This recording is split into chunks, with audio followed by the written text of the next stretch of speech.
Good morning, everyone. Thank you for joining me for another podcast with Tony Clark and Sound the Whistle. Happy 4th of July to everyone. As promised, I am going to continue to talk about stalling. Today, I decided to shoot from the comfort of my home. Uh, Again, you may get a little background noise there from the birds and other things out there. My neighbors do have a lot of wildlife in their yard, but we'll see how it goes. As I talked about last time, we're going to talk about stalling. Again, this is from my perception, how I read the National Federation rule book. And one of the things that I did in the last podcast was I read the rule as written, 524, Article 1 and 2. And basically, it came down to wrestlers have to compete at all times. There is no delay tactic. They have to work to score for the duration of the match. If not, then they could be considered stalling. So as we go through this bit by bit, I mean, you're going to form your own opinion. You already have your own opinion. And again, this is how I see it. You may agree, you may not agree, and that's okay. Keep in mind, this is, for some educational, some knowledge value, but basically it's just something entertaining to think about, much like the You Make the Call videos that we offer in our clinics here in Illinois. So let's look at stalling from the neutral position. Again, if you look in your National Federation rulebook, 524, you will find the rules for, or guidelines, if you want to call them, for stalling in a neutral position. So, again, make sure I said that right. 524, Article 3, will talk about stalling from the neutral position. So, number A, continuously avoids contact with the opponent. That's important, especially in a neutral position. Both wrestlers are going to have to engage in order to work to score. And as I stated previously, when you break down the stalling rule definition, both wrestlers have to work for a fall. And if you're not going to get the fall, then you need to work to score. So if either wrestler is avoiding contact, that's a telltale sign right there. One wrestler comes in and tries to engage, and the other wrestler refuses to engage. They lateral away, they back away. But again, they're staying in bounds, because there's a different rule here about going out of bounds. So that wrestler is staying in bounds, but they don't want to engage in any kind of activity that would promote scoring. That's going to give you your first indication that they're probably stalling. Part B of that rule plays the edge of the mat. Again, they're staying in bounds, but they're using the edge of the mat as what I call a safe haven. If they can keep their back to the edge, if their opponent takes a shot, they could simply sprawl out of bounds, hopefully block and spin and get behind an opponent and before both wrestlers end up out of bounds, and they can try to counter wrestle or score there. Or sometimes they'll just sprawl out, or they'll step out to avoid their opponent scoring. So that's what playing at a mat is. You've gotten here to the edge, you found that safe haven, and you're not looking to engage, but you're looking to prevent any scoring opportunity. Part C prevents the opponent from returning to or remaining in bounds. Okay, again, this is from the neutral position. Now, your opponent has gotten themselves to the edge of the mat, or you've maneuvered them there, and you're not allowing them to get themselves off the edge. You're not allowing them to stay in bounds. That's also considered stalling, especially if they're making the effort to get themselves in out of that situation to get off that edge. But you're just, that opponent is just keeping them pinned there. And again, the opponent's keeping them pinned there with no attempt to score. They're just cutting them off at every angle, but they're not trying to score, nor are they letting them come back into a scoring position. So that's another telltale sign that you may need to look at. Is this stalling here? D, easy. It's not attempting to secure a takedown. Again, I've said this multiple times. It's stalling when neither wrestler is working to score. And a takedown is the scoring maneuver from the neutral position. You need to get that takedown to work other areas. So if neither wrestler is attempting to get a takedown, playing the edge, continuously avoiding contact, things of that nature, then you're probably looking at stalling. And this is one of the things we teach in the clinics here in Illinois, that you as the referee should be verbally engaged in promoting action. So a lot of these positions can be avoided if you just use words like center, keep it in bounds, work to score, again, action, don't direct any of those terms at either wrestler in the sense of action green, center red, work to score green. Don't do that. Just simply say work to score. Simply say action. Simply say center.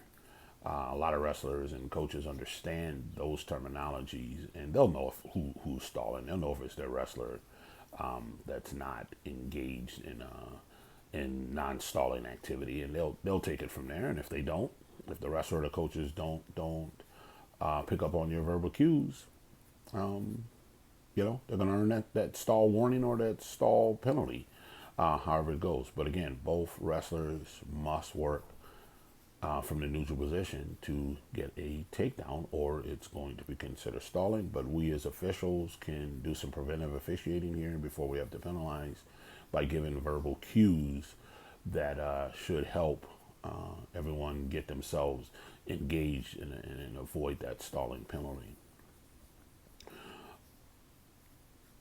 Backs off the mat, number E, backs off the mat out of bounds. Or F, pushes or pulls the opponent out of bounds. This rule changed a few years ago, where we had the backing out and pushing out was added to the definition of stalling.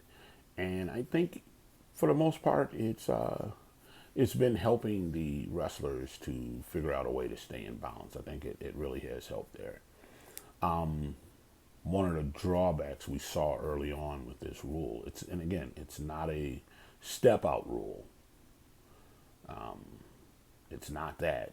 It's a rule that is specifically designed in high school wrestling to keep the wrestlers from going out of bounds and stopping the clock, or hanging out there with no attempt to get themselves back in, which goes with part of the rule I just said. When this rule first came out, we were so focused on who was backing out, who was pushing out, that we kind of forgot the little telltale signs that I just talked about, A through D. We forgot to look at those things, that there's stalling that can be called before they get out of bounds. So we've gotten better at that. We're back to looking at the stalling that happens A through D, and not just solely focused on E and F, pushing out or pulling out or backing out. So E and F, like I said, came in a couple of years ago. Those were some good rule changes by the committee that promoted wrestlers staying in bounds more. So if a wrestler is going to back out of bounds to avoid being scored upon, or to avoid making contact, or to avoid engagement, or and I'm not talking about sprawling, I'm talking about just straight backs out of bounds. They get themselves out, they get themselves to the edge, they want to avoid the opponent getting a score, so they just back out of bounds. Sometimes they'll just back out of bounds while being in a tie-up. There was nothing. They were not shot out like a lot of coaches will tell the wrestlers, shoot them out. They weren't shot out. There was no attack. They simply just backed out of bounds.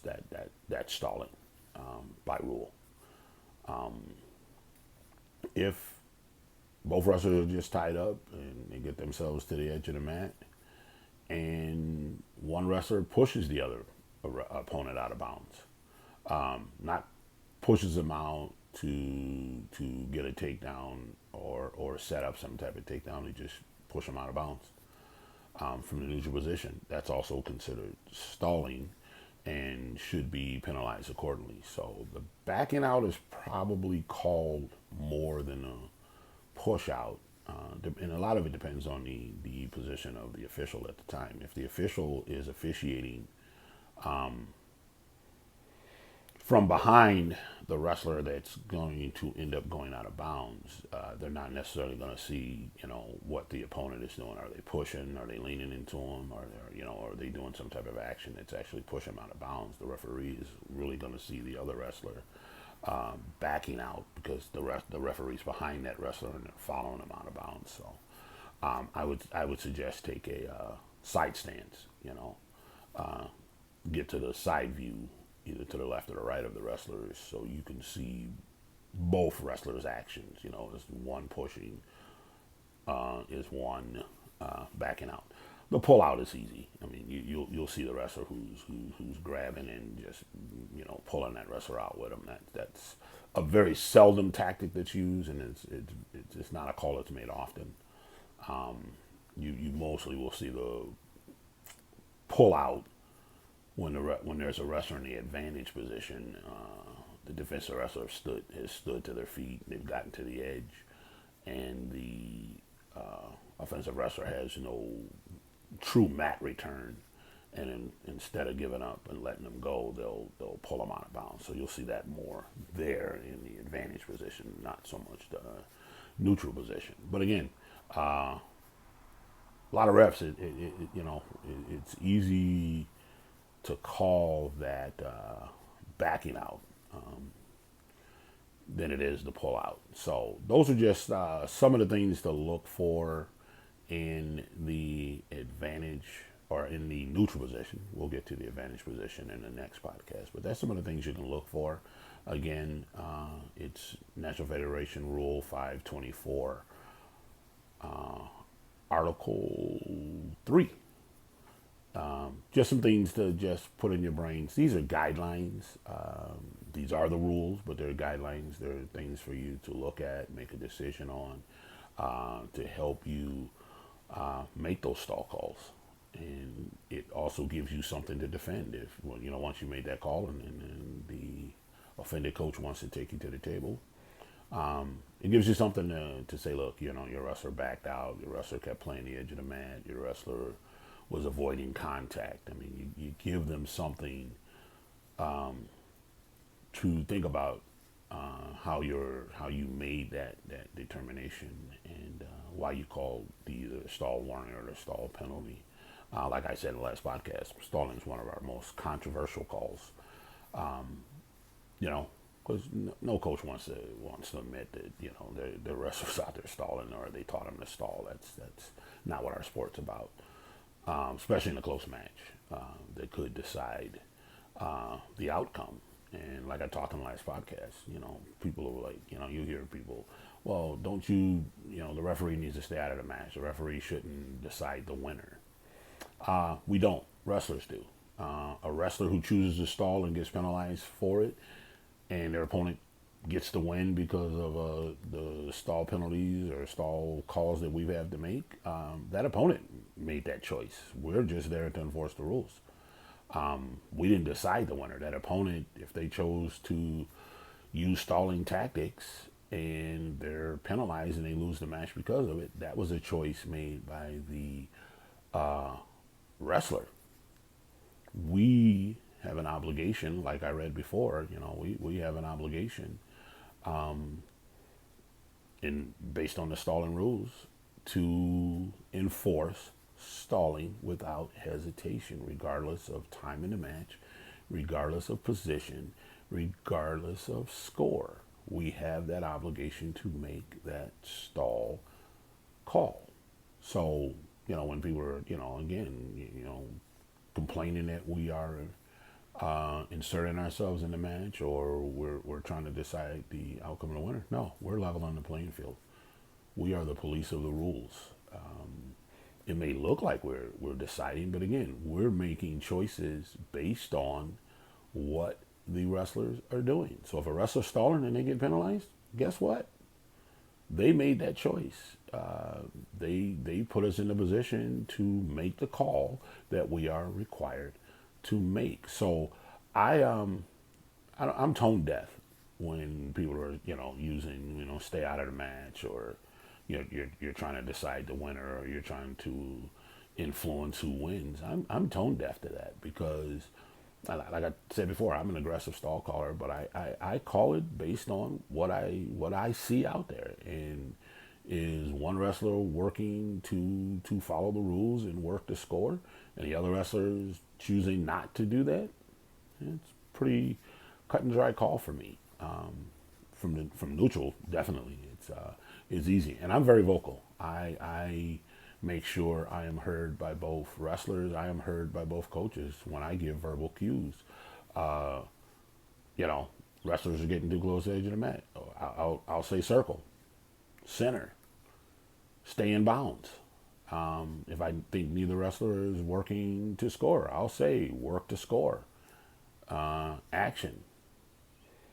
Okay, I'll use those verbal cues, and I'm pretty loud with my verbal cues. So when I make that stall call, be it warning or be it a penalty, people know it's coming, because I've announced it. When I've given those verbal commands to promote some type of action, and the offended person is not following through on some kind of work to score position, or some kind of offense, especially from the neutral position. We're looking for offense. If they're not adhering to those verbal commands, and I have to make that stall call, coach takes me to the table. It's easy for me to sell that call, based on what I know about the rules, and I can add in, coach, I was very clear. Everybody in this room heard me say circle. Everybody in this room heard me say action. Everybody in this room heard me say work to score. And you could have looked at your wrestlers' actions and position, and given them something to correct the situation prior to me making that call. So, I set it up perfect as far as I'm concerned. And again, I'm not there to influence the match. I'm there to level the playing field. I'm there to keep it fair for both wrestlers. The rule book doesn't allow one wrestler to stall over the other without some type of penalty. So that's the way I see it, and that's the way I continue to call it. So again, this is just my opinion as a referee. This is actually going to be my 40th year officiating in the state of Illinois. So, if you'd asked me 40 years ago, would I be at the level that I am? Would I be still here? Would I be making a podcast? I probably would have told you, yeah, you've lost your mind. It was 40 years ago. We didn't even know what a podcast was. 40 years ago, we weren't using video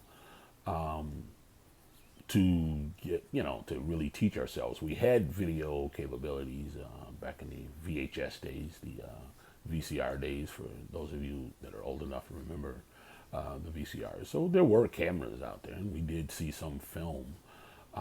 We did have some type of training program, so we could look at things like that. Not like it is today. We weren't using the internet back in those days, for those of us that have been around long enough and understand all these things. So we've come a long way in my 40 years, and I would have loved to have the opportunities and the technology that everybody has today, and the way we're teaching things. the footage. I think if you looked at the last podcast I did, if you watched it on YouTube, I actually put a bunch of stall calls to go along with, what I wasn't talking about the videos, but they were just there playing. So if you're watching on YouTube, you had something to look at as well as listen to me ramble about my opinions as I was setting up the series. So again, this was stalling from the neutral position. Hopefully you'll get something out of it. It'll spark some ideas. It'll spark some, some type of thought to help you if you're looking to find your way in stall calls. Because I talk to a lot of officials, and stalling's not a call that everybody is comfortable making. So, hopefully I have given you something that you can hold on to and get that confidence and be able to make that call. Because a lot of the film and stuff that I look at from across the country, you can tell when a referee is confident in making that stall call, because they can make it without hesitation. You see it in their body language. Very seldom do they even get called to the table, because the coaches either heard that verbal cue to get busy, or they know. The good coach knows when the wrestler is putting themselves in a bad position when it comes to stalling. So again, happy 4th of July 2023. Thanks for listening in or watching this. If you're watching this on the YouTube that I also post, enjoy your holidays. Stay safe out there. And I'll see you during the next podcast. Take care. Thank you.